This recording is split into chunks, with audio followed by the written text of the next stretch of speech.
저는 UI 디자이너로 6년째 핀테크 쪽에서 일을 하고 있는 김한솔입니다. 발표 시작하도록 하겠습니다. 첫 번째 파트, 영감을 얻을 수 있는 10가지 포트폴리오를 살펴보도록 하겠습니다.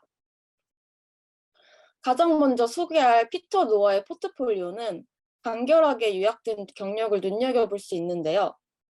꽤 많은 사람들이 마케팅, 기획자 등에서 디자이너로 업무를 변경하는데 이때 발생하는 가장 큰 실수가 자신의 이전 경력을 불필요하고 과도하게 기술한다는 것입니다. 피터 노아는 자신의 이전 경력을 짧고 간결하게 요약해서 비즈니스에도 경험이 있는 프로덕트 디자이너임을 보여주고 있습니다. 직접 포트폴리오를 방문해서 확인을 해보도록 하겠습니다. About Me 쪽에 들어가면 영어로 자신의 설명이 나와 있는데 이 부분이 방금 말한 비즈니스 경력을 이야기한 내용이 되는데요. 이 부분을 해석을 해보면 이런 식으로 브랜드 및 마케팅에 기반을 둔 작업 이력을 통해 저는 데이터 기반 사용자 연구, 빠른 방법 및 시각적으로 놀라운 사용자 중심 UI를 포함하는 디자인 프로세스를 통해 제품을 다음 단계로 끌어올리는 데 열정을 쏟고 있습니다. 라고 간결하게 요약을 했습니다. 이렇게 자신의 비즈니스 경력이 어떻게 도움을 줄 수 있는지 간결하게 보여줌으로써 자신의 경력을 보여주는 모습이 인상 깊을 수 있습니다. 두 번째로 조시 앨리슨의 포트폴리오를 보도록 하겠습니다. 많은 포트폴리오가 선세리프와 그리드를 통해서 자신의 능력을 보여주고 있다면 조시 앨리슨은 과감한 세리프 서체와 비정형화된 그래픽 사용을 통해 자신의 그래픽 능력을 효과적으로 전달하고 있는데요.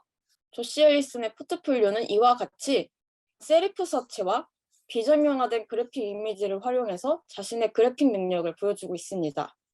다음 세 번째 포트폴리오는 제이슨 메이입니다. 제이슨 메이는 포트폴리오 전체에서 자신을 적극적으로 어필하는 구성을 가지고 있는데요.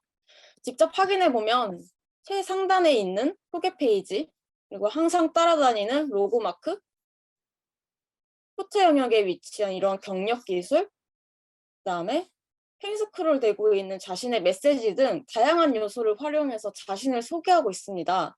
이러한 부분이 자신을 어필하는 것이 중요한 포트폴리오에서 중요한 활용 팁이 될 수 있습니다. 네 번째는 파울라 부지시오노프카의 포트폴리오인데요. 채용 시 수십 수백 개의 포트폴리오에서 채용 담당자는 보통 한 개의 작업 사례를 확인합니다. 이때 잘 요약된 프로젝트 요약은 채용 담당자가 가장 적절한 프로젝트를 선택할 수 있도록 하는데요. 실제로 확인을 해본다면 프로젝트들을 마우스 오버하면 프로젝트명과 요약 설명, 그리고 담당한 역할 등을 잘 요약해서 보여주고 있는 것을 확인할 수 있습니다. 이렇게 되면 채용 담당자가 여러 개의 프로젝트들 중에서 자기가 가장 확인하고 싶은 프로젝트를 쉽게 찾아서 확인할 수 있게 됩니다.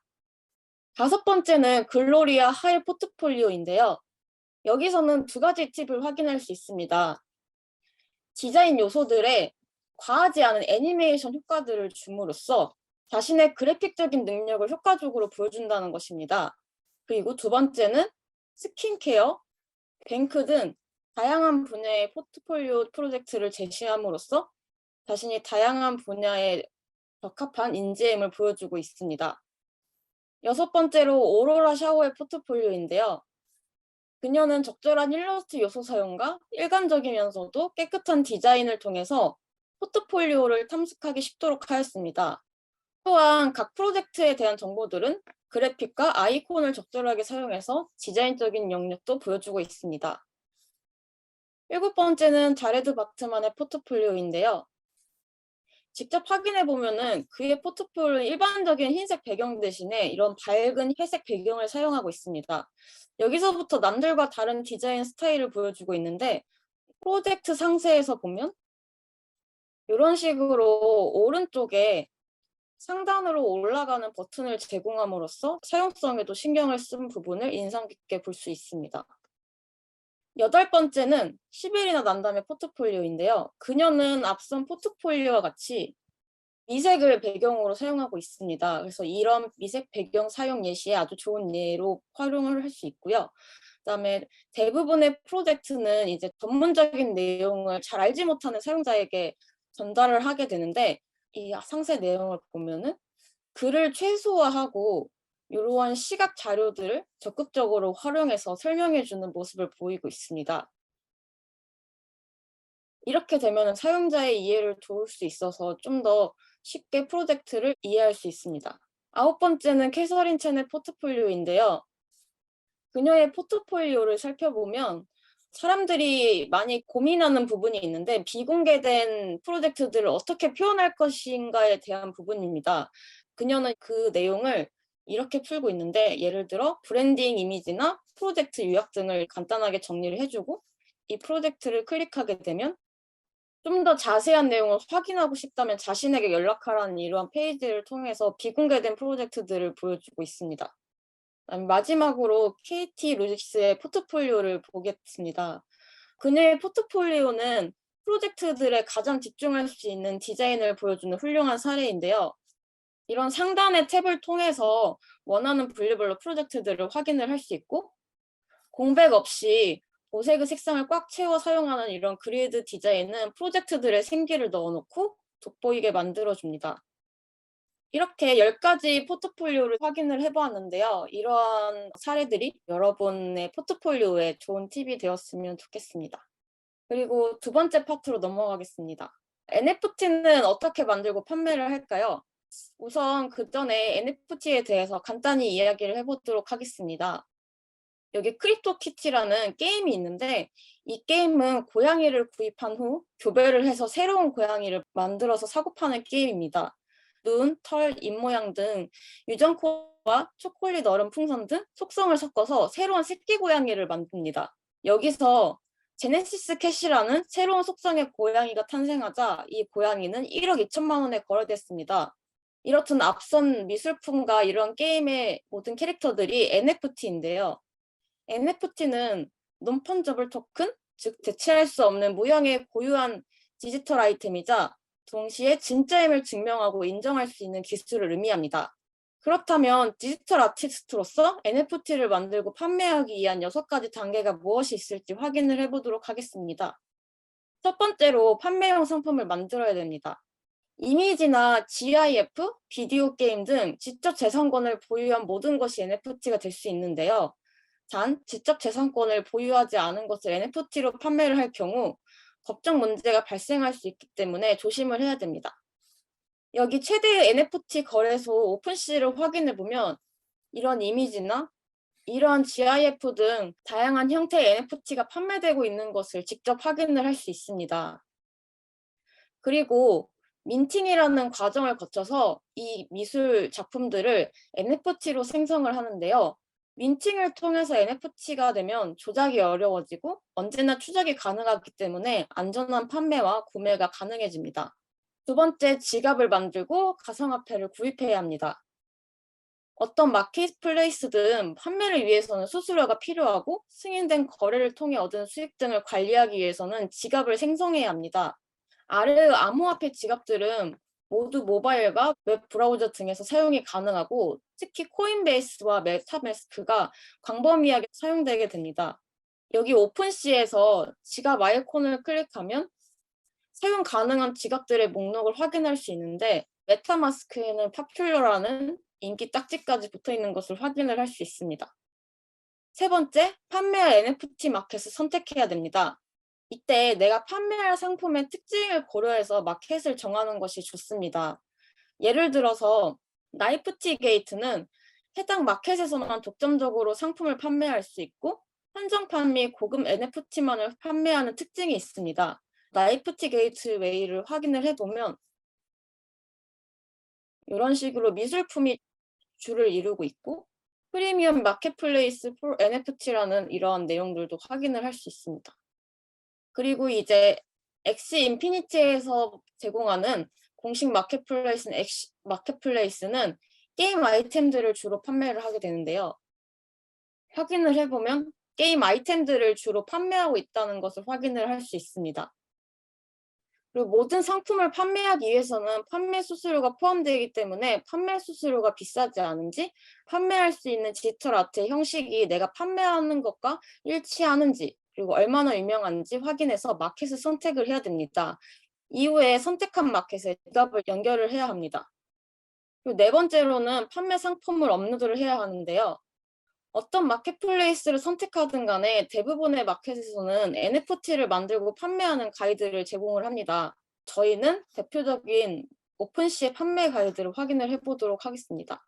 여기 보시면 How to create your own NFT라는 어떻게 NFT를 만들고 오픈시에 올리게 되는지 판매 가이드를 자세하게 설명을 해주고 있어서 이 판매 가이드를 그대로 따라하기만 하면은 쉽게 각각의 마켓플레이스에 맞게 NFT 상품을 업로드할 수 있습니다. 다섯 번째로 판매 가격과 옵션을 선택을 해야 합니다. 너무 낮게 팔면 수수료가 부담되고 너무 비싸게 팔면 판매가 어려워질 수 있기 때문에 비슷한 상품군들의 평균 가격대를 확인해서 판매를 하는 것이 좋고, 이 가격을 고정가로 판매를 할 것인지 아니면 경매를 통해 판매를 할 것인지 선택을 해야 하는 것이 좋습니다. 이와 같이 경매의 경우에는 세 개로 나누어질 수가 있는데요. 첫 번째 상승 경매 같은 경우는 잉글리시 경매라고도 불리고 우리가 흔히 알고 있는 가격을 점점 높여서 최종 제한자가 판매하는 방식입니다.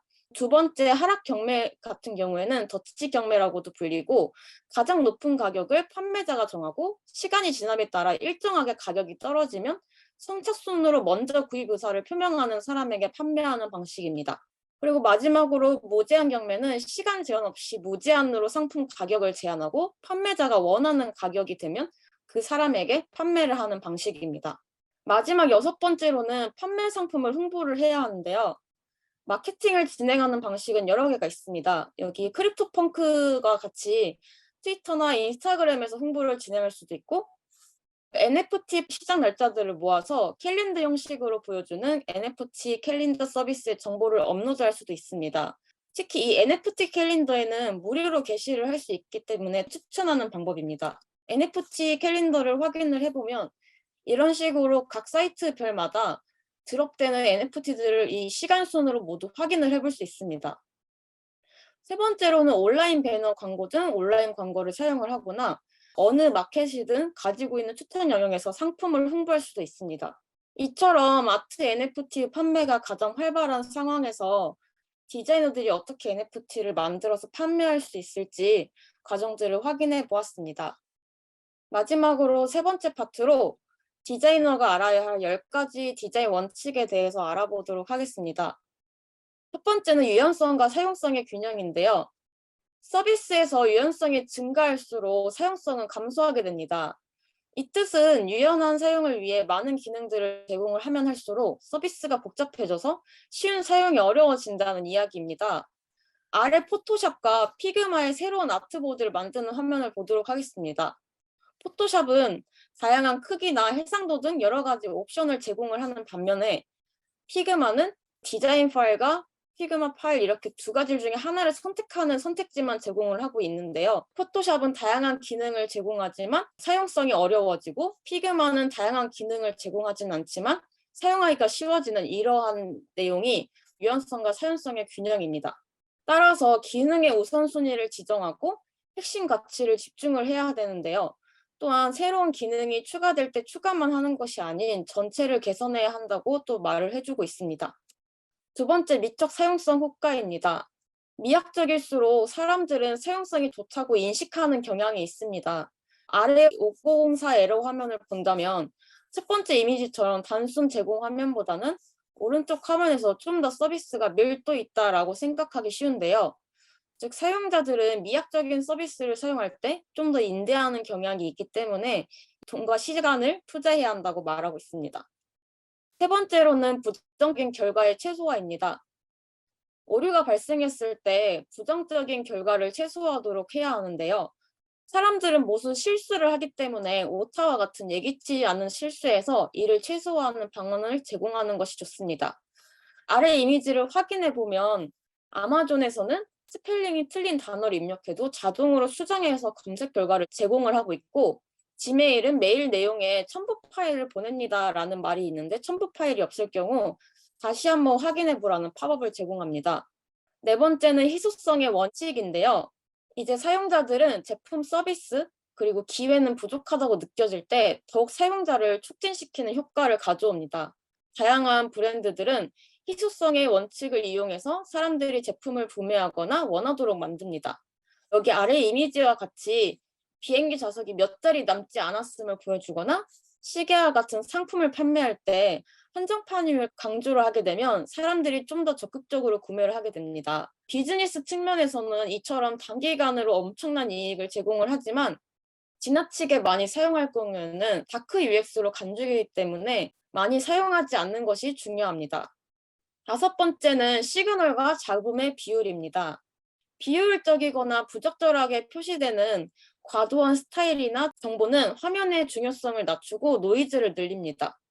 아래 이미지를 보면 똑같은 커머스 화면에서 가장 왼쪽은 과도한 정보와 이미지 사용으로 인해서 무엇에 집중을 해야 될지 모르는 모습을 보여주고 있습니다. 오른쪽으로 가면 갈수록 집중해야 되는 정보와 상품들을 알 수 있는데요. 이렇게 사용자에게 필수적인 정보들만을 제공을 해야 정보를 식별하고 디자인을 단순하게 하여 사용자가 화면을 잘 이해할 수 있습니다. 그다음 여섯 번째는 파레토의 원리인데요. 파레토의 원리는 80대 20의 원리로도 불립니다. 이는 전체 결과의 80%가 전체 원인 20%에서 일어나는 현상을 말을 하는데요. 이를 서비스에서 적용을 해보면 제품 사용의 80%는 기능의 20%에서 발생한다. 오류 80%는 구성 요소 20%에서 발생한다. 이러한 사례를 들 수 있습니다. 아래의 실제 활용 사례를 확인을 해보면 계산기의 수많은 기능들 중에서 20%만이 사용자들이 80%의 양으로 사용을 하는 모습을 볼 수 있고요. 이 선택을 하는 화면에서는 20%의 구간을 80%로 늘려서 사용자들이 좀 더 세밀하게 선택을 할 수 있도록 하는 모습을 보여주고 있습니다. 따라서 제품 분석을 활용해서 이 법칙을 적용한 설계를 하는 것이 중요합니다. 일곱 번째는 최신의 그렇지만 친숙한입니다. 새로운 디자인은 무엇보다도 독창성을 중요시하는데요. 그렇지만 경험적인 연구에서 사람들은 친숙한 경험을 선호한다는 결과가 있습니다. 아래 이미지처럼 구글의 구글 글라스와 노키아의 7280, 현재 그리고 과거에서 이제 굉장히 최신 기술과 디자인을 적용했지만 친숙하지 않은 형태의 디자인들은 사용자의 많은 활용을 불러일으키지 못했습니다. 적은 설명을 필요로 하는 친숙한 디자인을 해야 하는 것이 중요한데요.